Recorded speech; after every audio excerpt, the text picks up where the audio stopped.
ಬಂಧುಗಳೇ, ಕರ್ನಾಟಕ ರಾಜ್ಯದ ಗೌರವಾನ್ವಿತ ಮುಖ್ಯಮಂತ್ರಿಗಳಂತ ಸಿದ್ದರಾಮಯ್ಯ ಸಾಹೇಬ್ರೆ, ಕರ್ನಾಟಕ ಸರ್ಕಾರದ ಎಲ್ಲ ಗೌರವಾನ್ವಿತ ಸಚಿವರುಗಳೇ,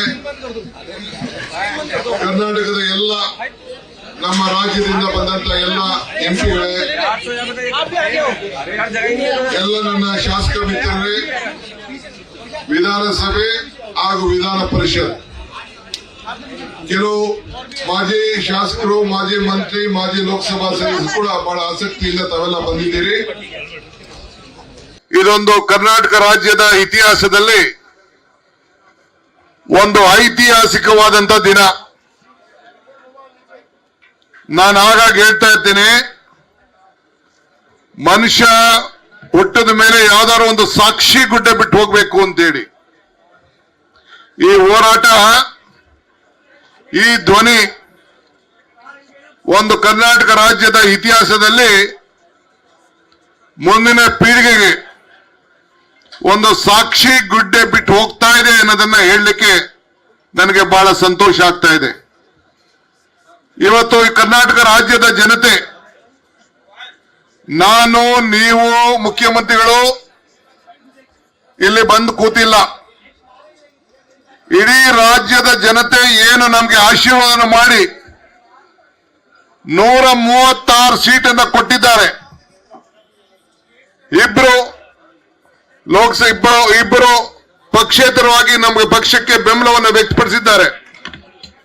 ಎಲ್ಲ ಸೇರಿ ರೈತ ಸಂಘದ ನಮ್ಮ ಅಸೋಸಿಯೇಟ್ ಮೆಂಬರು ಸೇರಿ, ಪುಡ್ಸಾಂಗೌಡರು ಸೇರಿ, ಲತಾ ಸೇರಿ 138 ಶಾಸಕರು ಕೂಡ ಇವತ್ತು ಇಲ್ಲಿ ಕೂತಿ ಆ ರಾಜ್ಯದ ಜನತೆ ಪರವಾಗಿ ಧ್ವನಿಯನ್ನ ಇವತ್ತು ಎತ್ತಲಿಕ್ಕೆ ನಾವಿಲ್ಲಿ ಕೂತಿದ್ದೇವೆ. ನಮ್ಮ ರಕ್ತ, ನಮ್ಮ ಬೆವರು, ನಮ್ಮ ತೆರಿಗೆ, ನಮ್ಮ ಹಕ್ಕು, ಜಸ್ಟಿಸ್ ಫಾರ್ ಕರ್ನಾಟಕ. ನಮ್ಮ ತೆರಿಗೆ, ನಮ್ಮ ಪಾಲನ್ನ ಕೇಳಲಿಕ್ಕೆ ಇವತ್ತು ನಾವು ಇಲ್ಲಿ ನಿಂತಿದ್ದೇವೆ. ಇವತ್ತು ನಾನು ಹೆಚ್ಚಿಗೆ ನಾನು ಮಾತಾಡ್ಲಿಕ್ಕೆ ಹೋಗುದಿಲ್ಲ. ಎಲ್ಲ ಅನೇಕ ನಾಯಕರುಗಳೆಲ್ಲ ಅವರವರ ವ್ಯಾಖ್ಯಾನವನ್ನ ಮಾಡೋರಿದ್ದಾರೆ. ನಾನು ಇವತ್ತು ಎಲ್ಲ ಕರ್ನಾಟಕ ರಾಜ್ಯದ ಪರವಾಗಿ ಸುಮಾರು 1000 ಜನ ಕನ್ನಡಿಗರು, ಲಕ್ಷಾಂತರ ಜನ ಕನ್ನಡಿಗರು ಇವತ್ತು ಅವರ ಧ್ವನಿಯನ್ನ ನಮ್ಮ ಪರವಾಗಿ ಎತ್ತಿ ಏನು ನಮ್ಮ ಹೋರಾಟ ಇದೆ ಆ ಹೋರಾಟಕ್ಕೆ ಬೆಂಬಲವನ್ನ ಕೊಡ್ತಾ ಇದ್ದಾರೆ. ಆ ಹೋರಾಟಕ್ಕೆ ಪ್ರತಿನಿಧಿಯಾಗಿ ಬಂದಂತ ನೀವು ಶಾಸಕರೇನಿದ್ದೀರಿ, ಮಂತ್ರಿಗಳೇನಿದ್ದೀರಿ, ಎಂಪಿಗಳೇನಿದ್ದೀರಿ, ಕರ್ನಾಟಕ ಸರ್ಕಾರದ ಪರವಾಗಿ, ಮುಖ್ಯಮಂತ್ರಿಗಳ ಪರವಾಗಿ ನಿಮ್ಮೆಲ್ಲರೂ ಕೂಡ 1 ಕೋಟಿ ನಮಸ್ಕಾರಗಳನ್ನ ಕರ್ನಾಟಕ ಜನತೆ ಪರವಾಗಿ ಅರ್ಪಿಸಲಿಕ್ಕೆ ನಾನು ಬಯಸ್ತಾ ಇದ್ದೇನೆ. ಇದು ಇವತ್ತು ನಾವೇನು ಮಾತಾಡ್ತಾ ಇದ್ದೀವಿ, ನಾವೇನಿಲ್ಲಿ ಸೇರಿದ್ದೇವೆ, ನಮ್ಮ ಜನರ ಋಣವನ್ನ ತೀರಿಸಲಿಕ್ಕೆ, ಬಡವರಿಗೆ ನ್ಯಾಯವನ್ನು ಒದಗಿಸಿಕೊಡ್ಲಿಕ್ಕೆ. ಏನು ಬರಗಾಲದಲ್ಲಿ ಏನು ನಮ್ಮ ಜನ ಏನು ತತ್ತರಿಸ್ತಾ ಇದ್ದಾರೆ, ಅವ್ರಿಗೆ ಹಸುವನ್ನ ತುಂಬಲಿಕ್ಕೆ, ಹೊಟ್ಟೆಯನ್ನು ತುಂಬಲಿಕ್ಕೆ ನಾವು ಭಾವನೆ ಮೇಲೆ ನಾವು ರಾಜಕಾರಣವನ್ನು ಮಾಡ್ತಾ ಇಲ್ಲ. ಬದುಕಿಗೋಸ್ಕರ ನಾವು ರಾಜಕಾರಣವನ್ನು ನಾವು ಮಾಡ್ತಾ ಇದ್ದೇವೆ. ಸಿದ್ಧಾಂತದ ಮೇಲೆ ನಾವು ರಾಜಕಾರಣವನ್ನು ಮಾಡ್ತಾ ಇದ್ದೇವೆ. ಇವತ್ತು ತಮ್ಗೆ ಹೇಳದಿಷ್ಟೇ, ಮಿಕ್ಕಿದ ಭಾಷಣ ಬೇರೆ ಸಂದರ್ಭದಲ್ಲಿ ನೆನಪಾದ ಲಿಮಿಟ್. ಮಿಕ್ಕಿದ ಭಾಷಣ ನಾನು ಬೇರೆ ಸಂದರ್ಭದಲ್ಲಿ ನಾವೆಲ್ಲ ಮಾತಾಡ್ತೇವೆ. ಈಗ ನಾನು ಸ್ವಾಗತವನ್ನ ಮಾಡಿ ತಮ್ಮೆಲ್ಲರಿಗೂ ಕೂಡ ನಾನು ಈ ಸಂದರ್ಭದಲ್ಲಿ ಕೆಲವರಿಗೆಲ್ಲ ಯಾರು ಮಂತ್ರಿಗಳು, ಶಾಸಕರುಗಳು ತಮ್ಮ ವಿಚಾರವನ್ನ ಜನರ ಮುಂದೆ ಇಡಬೇಕು ಅಂತಿದ್ದಾರೆ, ಅದೆಲ್ಲ ಅವರ ಇಡ್ಲಿಕ್ಕೆ ಒಂದು ಅವಕಾಶವನ್ನ ಮಾಡಿಕೊಟ್ಟು ಕೊನೆಗೆ ಮುಖ್ಯಮಂತ್ರಿಗಳು ತಮ್ಮನ್ನ ಉದ್ದೇಶಿಸಿ ಈ ವಿಚಾರವನ್ನ ಬಹಳ ಚೆನ್ನಾಗಿ ತಮಗೆ ತಿಳಿಸ್ತಾರೆ.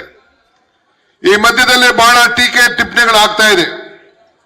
ಪ್ರಜಾಪ್ರಭುತ್ವದಲ್ಲಿ ಟೀಕೆ ಟಿಪ್ಪಣಿಯನ್ನು ನಾವು ಬಹಳ ಸಂತೋಷದಿಂದ ಸ್ವೀಕಾರ ಮಾಡ್ತೇವೆ. ಒಂದು ಆ ಟೀಕೆ ಟಿಪ್ಪಣಿ ಮಾಡಂತ ನನ್ನ ಸ್ನೇಹಿತರು ಉತ್ತರ ಕೊಡಬೇಕಾದ್ದು, ಹೇಳಬೇಕಾದ ಇಷ್ಟೇ. 26 ಜನ ಗೆದ್ದಿದ್ದೀರಿ, ಒಂದು ದಿನ ನೀವು ಹೋರಾಟ ಮಾಡಲಿಲ್ಲ. ಒಂದಿನ ಪ್ರೈಮ್ ಮಿನಿಸ್ಟರ್ಗೆ ಹೋಗಿ ರಾಜ್ಯದ ನ್ಯಾಯಕ್ಕೋಸ್ಕರ ಕೇಳಲಿಲ್ಲ. ಡಬಲ್ ಇಂಜಿನ್ ಸರ್ಕಾರ ಅಂತ ಹೇಳಿದ್ರೆ ಡಬಲ್ ಇಂಜಿನ್ ಫೇಲ್ ಆಗೋಯ್ತು.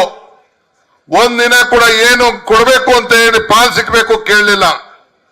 ಮುಖ್ಯಮಂತ್ರಿಗಳು ಹಿಂದೆ ನಿಮ್ನ ಕರ್ಕೊಳ್ಳೋದಾಗ ಕೂಡ ನೀವು ಬಾಯಿನ ತುಟ್ಟಿ ಪಿಟಿಕ್ ಅಂತ ಬಾಯಿ ಕೂಡ ಬಿಚ್ಚಲಿಲ್ಲ. ಇಂಥ ಸಂದರ್ಭದಲ್ಲಿ ನೀವು ಗಾಂಧಿ ಸ್ಟ್ಯಾಚ್ಯೂ ಮುಂದೆ ಕೂತ್ಕೊಂಡು ಹೋರಾಟ ಮಾಡಲಿಕ್ಕೆ ನಿಮ್ಗೆ ಯಾವ ತರದ ಹಕ್ಕು ಇಲ್ಲ. ಇವತ್ತು ನಾನು ಕೇಳೋದಿಷ್ಟೇ, ನಮ್ಮ ಎಲ್ಲ ಶಾಸಕರುಗಳು ನಮ್ಮ ತೆರಿಗೆ ಹಣ ಕೊಡಿ, ನಮ್ಮ ಜನರ ಬೆವರನ್ನ ಹಣವನ್ನ ನೀವು ಕೊಡಿ. Karnataka is the second biggest largest state which is giving highest revenue to this country. We are asking for our rights. We are asking for our share. Srimati Nirmala Sitharaman was telling that central government doesn't have any powers. It all depends upon the Finance Commission. If they are, then why there should be a government? I agree. It is an autonomous body. But what mistake has been done? It has to be, what discrimination has been done? It has been set right. It is duty of the government of India. I request, we all request, we are the voice of Karnataka. We are the representative of Karnataka. We have come here to show that we all are fighting for the cause of the people of Karnataka. There is a drought. My revenue minister and my agriculture minister has met the union officers, union ministers. My chief minister has met the prime minister of this country. He has requested the home minister of this country and requested for the drought relief. But till today, not even a single rupee has been given. One thing I would like to point out, even the last budget where there was a double engine government, there was a double engine government. In that time, Mrs. Nirmala Sitharaman had promised various grants to the Karnataka. But even after 1 year, after Mr. Bommai also has included in the budget for irrigation, for railway, for other issues, not even a single rupee has been given. One thing I would like to remind Mrs.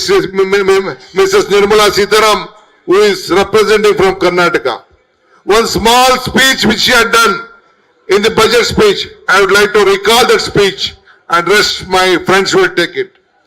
Our Nirmala Sitharaman, I am going to reiterate what Srimati Madam has said. Water for drought-prone region. In the drought-prone central region of Karnataka, central assistance of 5,300 crores will be given to the Upper Bhadra project to provide sustainable micro-irrigation and filling up the surface tank for drinking water. This is for just drinking water for the poor farmers of Karnataka. Why this budget was not been implemented? Why not even a single rupee was not been given? I am not asking any big question to you. What the vote you have taken from the people of this country? The parliament members voted for you, but still you have not done any justice to us. So I request you, please give us justice. ನಾನು ತಮ್ಮೆಲ್ಲರ ಪರವಾಗಿ ನಾನು ಕೇಳ್ಕೊಳ್ತೇನೆ, ತಮ್ಮ ಏನೇನು ವಿಚಾರ ಇದೆ ಅದನ್ನೆಲ್ಲ ತಾವೆಲ್ಲ ಮಂಡನೆ ಮಾಡಬೇಕು. ತಾವು ಜನರಿಗೆ ತಿಳುವಳಿಕೆಯನ್ನು ಕೊಡುವಂತ ಕೆಲಸವನ್ನು ಮಾಡಬೇಕು ಅಂತ ಹೇಳಿ ತಮ್ಮಲ್ಲಿ ಪ್ರಾರ್ಥಿಸಿ, ಬಹಳ ಉತ್ಸಾಹದಿಂದ ಬಂದಂತ ಕಾರ್ಯಕರ್ತರಿಗೆ ನೀವು ಶಾಂತಿಯಿಂದ ಇದ್ದು ನಿಮ್ಮ ಜಾಗವನ್ನ ಶಾಸಕರಿಗೆ ಅನುಕೂಲ ಮಾಡಿಕೊಳ್ಬೇಕು. ಕೆಲವು ಶಾಸಕರುಗಳು ಎಲ್ಲ ಮಂತ್ರಿಗಳು ಆದಿಯಾಗಿ ಎಲ್ಲ ನಿಂತಿದ್ದಾರೆ. ದಯವಿಟ್ಟು ಕಾರವಾರ ಅವರು 3 ಜನ ನಿಂತಿದ್ದೀರಿ, 3 ಜನಕ್ಕೂ ಜಾಗ ಮಾಡಿಕೊಡಿ. ಶಿವಮೊಗ್ಗದವ್ರು ನಿಂತಿದ್ದಾರೆ, ಅವ್ರಿಗೂ ಜಾಗ ಮಾಡಿಕೊಡಿ. ದಯವಿಟ್ಟು ರಂಗನಾಥ್ ನಿಂತ್ಕೊಂಡು ಯಾರು ಬೇರೆ ಶಾಸಕರು ಕೂತಿದ್ದಾರೆ, ಶಾಸಕರಿಗೆ ಕೂತ್ಕೊಳ್ಳಿಕ್ಕೆ ಅವಕಾಶ ಮಾಡಿಕೊಡ್ಬೇಕು ಅಂತ ಹೇಳಿ ತಮ್ಮನ್ನು ಪ್ರಾರ್ಥಿಸಿ ಈ ಸ್ವಾಗತ ಭಾಷಣವನ್ನ ಮುಗಿಸ್ತಾ ಇದ್ದೇನೆ. ನ್ಯೂಸ್ ಫಸ್ಟ್ ನಿರ್ಭೀತಿಯಿಂದ ನಿಮ್ಮ ಪರವಾಗಿ.